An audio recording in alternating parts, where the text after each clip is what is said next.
Hello, I'm Vicky Fraser from Business for Superheroes, and I'm here today with the Doggy Doctor, Carol Clark. Carol, thanks so much for coming to talk to me. It's a pleasure. Okay, so I've got a few questions for you, but before we start, can you just tell us who you are and what you do? Okay, well, I am, as you say, the Doggy Doctor. I chose that because I used to work in medicine years and years and years ago, but retired early from that and made my hobby my business. So from being a sort of fairly high-powered doctor in the NHS, I then moved into running my own business of training dogs and doing dog behaviour. Okay, and what led you to dog behaviour from doctoring? Well, I've always wanted a dog from right when I was as far ago as I can possibly remember. I wanted a dog, but my parents would never have a dog, and they didn't believe it was a good pet to have, so we didn't have a dog. But I desperately wanted one. So as soon as I was old enough to have my own and have my own house, I bought a dog. And because I don't do anything by halves, I thought, right, if I'm getting a dog, I need to know how to train it properly. So I went along to the local training club to learn how to train it properly and got hooked on dog training. It was just great fun. And the dog I had at the time, I had two actually. I got two because, why do things by halves? And both of them I competed with in different dog sports, obedience and working trials. And thoroughly enjoyed that. Got great friends with the trainer who helped me do it. And then he retired from the dog club and asked me to take over the dog training class. So that's where my dog training journey started, really. And I sort of, again, because I like to do things as well as I can, I then went on quite a lot of training courses and learned how to do it well. And that became my hobby. It was great because it was a real de-stress after the chaos of the NHS. Yeah, I can imagine. So how did that turn into a business then? Why did you turn your hobby into a business? Well, as I was doing that as a hobby, we had a very difficult dog who came in, or somebody who came in with a dog who desperately wanted some help. And this poor little dog was stressed out of its mind. It had bitten the husband badly and put him in hospital. Gosh. So it was a very nasty bite. And this poor dog was so stressed, he was basically trying to bite everybody else. So a dog training club is not the right place for that sort of dog. And I felt so bad that I didn't feel we could help this person. And I thought, I need to know more about behaviour so I can help more. So I then started training in behaviour. So that's where that came from. And what had happened in the NHS, I was in a specialty called public health. And because that worked in the health authority side of the NHS, and then the governments decided to change everything and reorganise the NHS. So I actually went to reapply for my own job 7 times in 11 years. That's insane. I know, because of that many reorganisations. And frankly, by the last one, mentally, I had nothing left.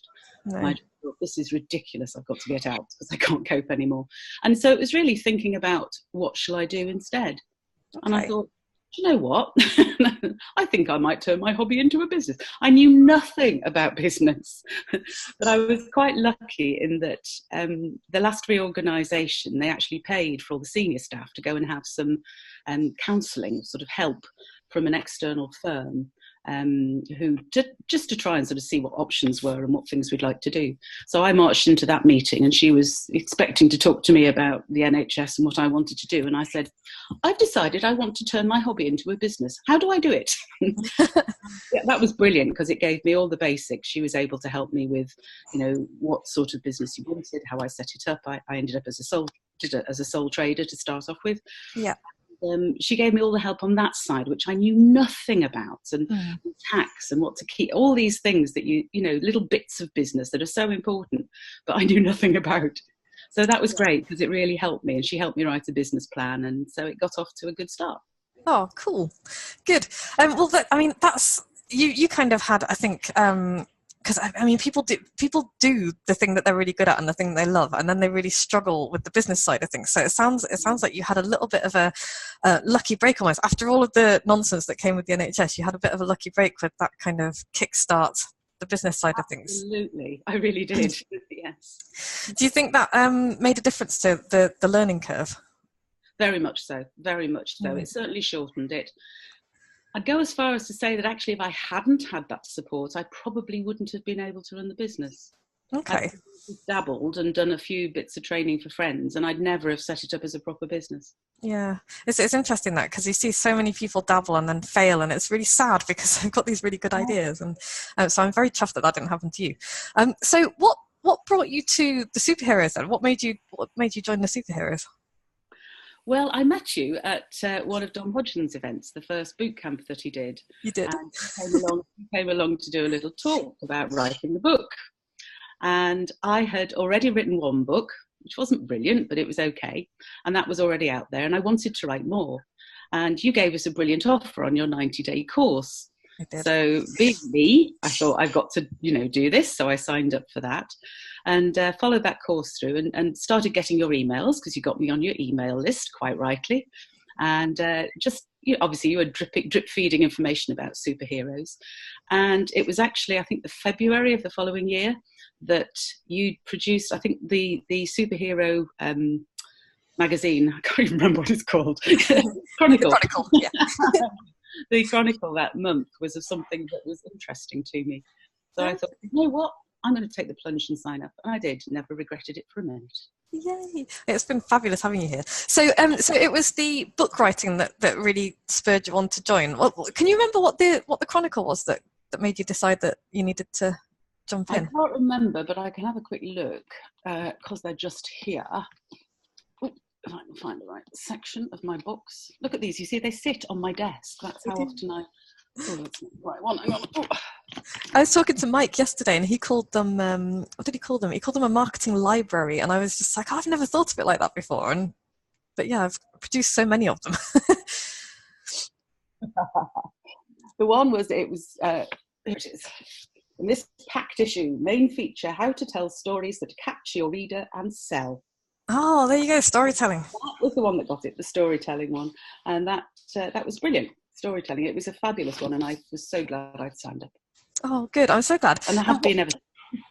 And what do you think? What would you say has changed for you since you joined the group? I think one of the biggest things is having the support of all the other superheroes. Just being able to be with you on these calls and have the Q&A calls. I love the book club as well. I know that's something slightly different, but that's great. And our weekly accountability meetings, which are just perfect for me, because it's good to have a kick up the ass every sort of week to make sure you're doing things. So all of those things, you feel like you've got a community behind you. You feel that there's always somebody, because we're so disparate and come from so many different areas, there's always somebody who'll know something that'll help you. Yeah. Because certainly some people who've been in the computing side have helped me with a couple of things, and just talking through, trying to think, so many things. Rob, for example, he draws cartoons, and he's now drawing cartoons for my book. He's going to illustrate my next book, and he's given us the cartoons that we've got on our new website, which has been driving me mad for the last 2 weeks. So yeah, those links really make the difference. Oh, I can't wait to see the illustration, because I know Rob's been working on your stuff. I can't wait to see the illustrations, and I'm really looking forward to seeing your new website as well. You'll have to. Well, I'm going to get the URL from you at the end of this chat, because I want to know where. And it should be up live this evening. That's so exciting! That's so exciting. Okay, so what are your hopes and plans for the future? What do you want? Because I know that the Doggy Doctor is a relatively new idea, isn't it? That came out of the last boot camp that I was on. Again, you were there, talking about books again. I came away with ideas for 10 books. It was a bit mad, but anyway, I'll get around to them. We were sort of thinking about our USP, and you talked about it a lot. We talked about it in a call that we'd had, and I was really struggling with that. I just couldn't work out, because I felt all of the bits of the business that we do were all important to me, and I didn't feel one was more important than the other. Yeah. And it was really, I think I've come to realise that USP is about something to hang everything else on. Yes. And so I just had this sort of brainwave while we were in the boot camp. Boot camp is so good for that sort of thing, because it means you actually take days out from your business to concentrate on the business instead of working for it, which is so important to do and so difficult to do day to day. Yes, which is why you're coming to Portugal to the Breaking Bread, isn't it? Yes. Very exciting. I've got to get my books going. So that's... and to really sort of firm up what I'm doing, because we're in a bit of a change area in the business at the moment. which I'll talk about in a minute, but I'll finish talking about the Doggy Doctor. So I think it was because we were in the room with so many other similar-minded people, all go-getter business types who were all there to develop and extend and expand their businesses. It just sort of makes the mental air right for you to come up with great ideas. I came away with 31 actions from that boot camp. That's so cool. One of the biggest ones was around having decided that I needed to use the Doggy Doctor. Yeah. You'd asked us, I think, to bring along pictures and tell our story about how we got into the business. And it became so obvious. And I sort of think, well, why didn't I think about that before? I didn't. But now I have. And it's like, we don't see the thing that's most obvious to us, and it's like what you were saying about the power of a group. It's like you don't see the things that are closest to you, and it takes sometimes people who are in the same headspace as you but in a different area just to look at it and go, well, obviously it's that thing, or just to spark off an idea. That is so true. And it was on one of the accountability calls while we were waiting for other people to join us that I was chatting with John, who'd just got a new puppy. So he was asking me about the new puppy. And I said, oh, you'd have to get my book. He said, oh, I've got your book and it's really good. But he said, it doesn't really tell me about what I should expect day to day. And it was that conversation that actually set me off on writing a different second book than I'd planned, the one of my puppy diary, Chaos to Calming. And your puppy diary is great. Thank you. So what's... I was just going to ask what your biggest challenge has been, past or present, and kind of how you dealt with it. Ooh, there's so many. It's almost difficult to choose one. I think the biggest challenge was when I came to when I started off the business, I was sort of just playing with it, really. I got a few people in, we had the odd classes, and I was bumbling along. And how I'd started the business, I basically tried to do everything that I'd done in the dog club. So we tried to run a whole range of different activities, and as well as just basic training. And I realised that wasn't actually working. And I think the biggest change was in deciding to really make it a proper business, which was about focusing on the things that we needed to bring in the money, because that's actually important. Yeah. I needed help, so I needed to find assistance. And I've been very lucky in finding 2 great assistants. And the biggest challenge now is that because I'm getting old, I am needing to think about backing off a little bit from actually delivering the day-to-day stuff in the business. So I'm now wanting to train up my assistants. We're in process with that, for them to take over, really, the whole training side of the business. And I'll carry on doing the behaviour bit for a little bit longer. And then probably just back off it, really, because I want to write books more. Yay! I'm obviously a big fan of that idea because I am a big fan of books. So, and you were talking a few minutes ago about everything's changing in your business at the moment. Is that some of the ways things are changing as you kind of starting to look at the future and what you want to do for yourself? Yes, very much. At the moment, we're still very much in the building the business side as well. We're just about to start a membership scheme within the business, which hopefully will expand it even further.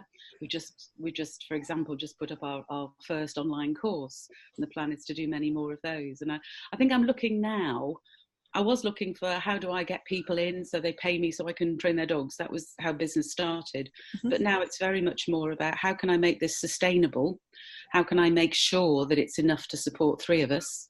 Yeah. And how can I make sure that even when I back out of delivering the business, it's still actually bringing me in some money? Yeah, that's really, really important. So what do you think your recent biggest win has been? What's the thing you're most proud of this year in 2018? Oh, there's not one, there's 2. Okay, that's fine. Good. The first one is actually publishing my second book. Yes. That's really big for me, and I'm really proud of that. And the second thing was actually finally getting our online course up and running. It took 18 months. Wow. By the time we'd done all the learning and got it wrong several times and had to redo bits. And then my assistant, who's actually done all the video editing, because that was his course when he was at college, he actually did it all, but we then found there was an easier way to do it than the way he'd been doing it. The next one will be a lot simpler. Yeah. That's all about trying new things. You learn, and then it's always better the next time.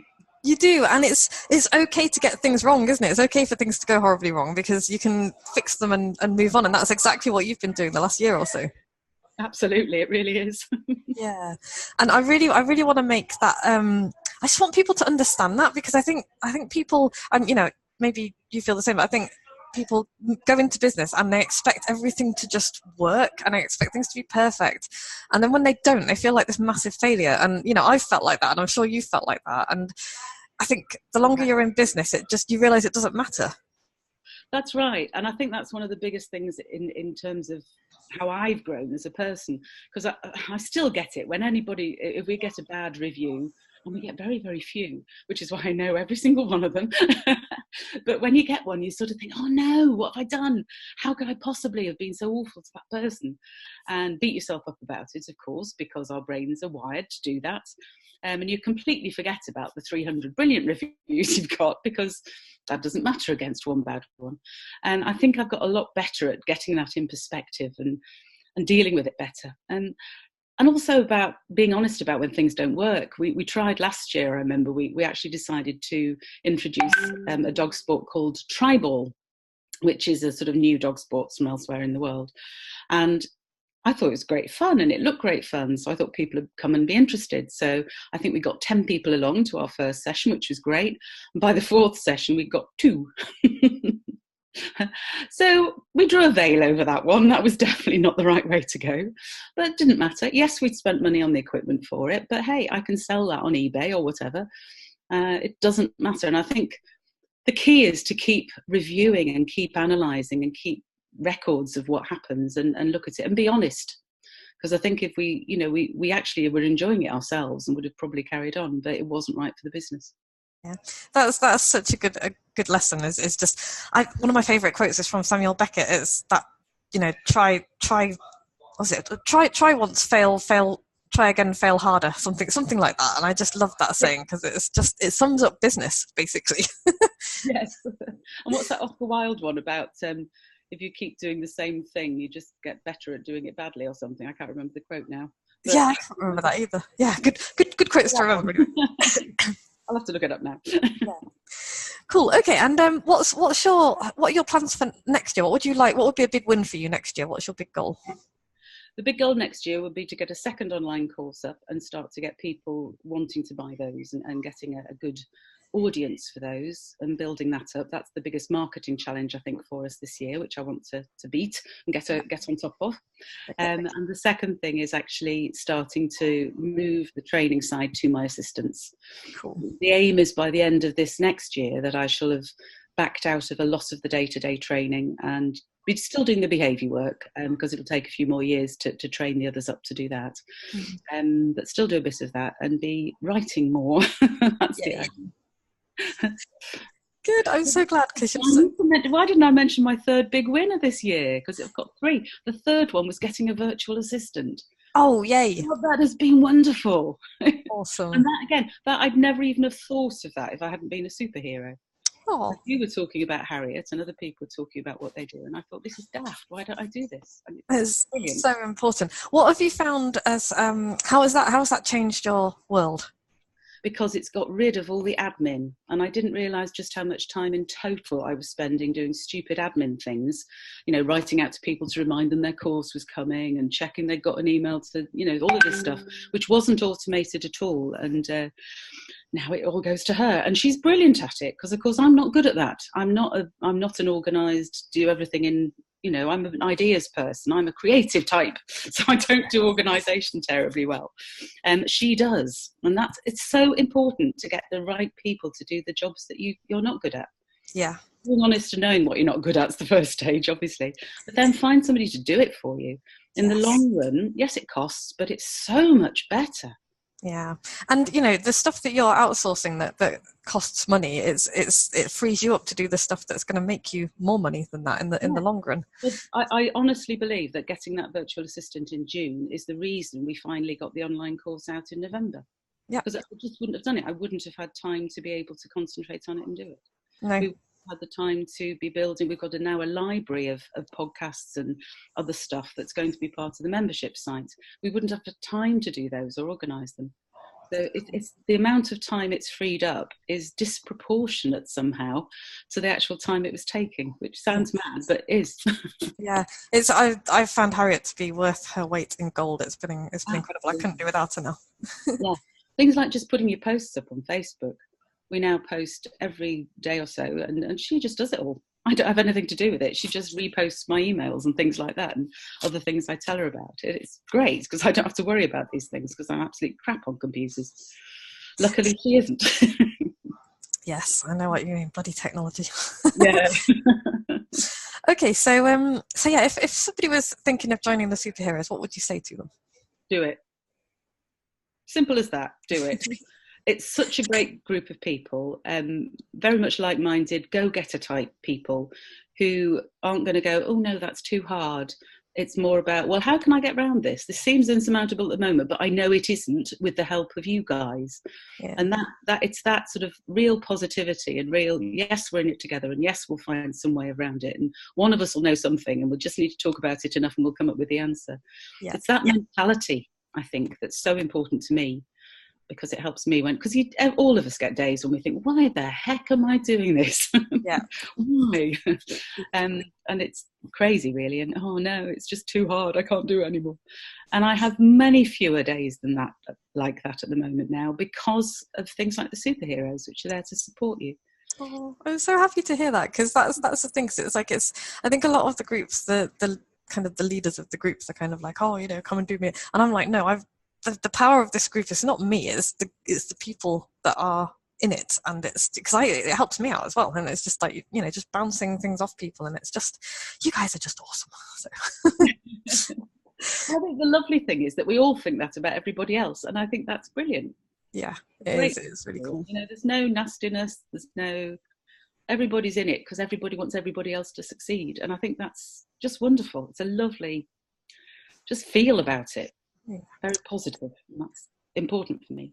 Awesome. That makes me feel like I have succeeded in my mission to create a group of really, I don't want to say a safe space because that's like a bit snowflakey, but just a really cool space for people who want to talk to people, who want people who understand what's going on.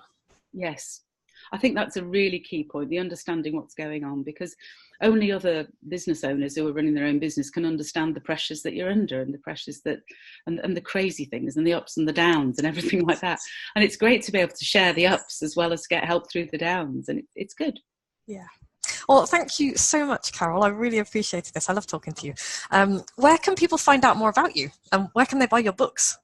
Oh, they can buy my books from Amazon in either paperback or Kindle version, or they can get them from the website. And our website is www.downdog.co.uk, and all the details of our services are on there. And you can also get to the website by going to doggydoctor.co.uk. Yay! Doggy Doctor.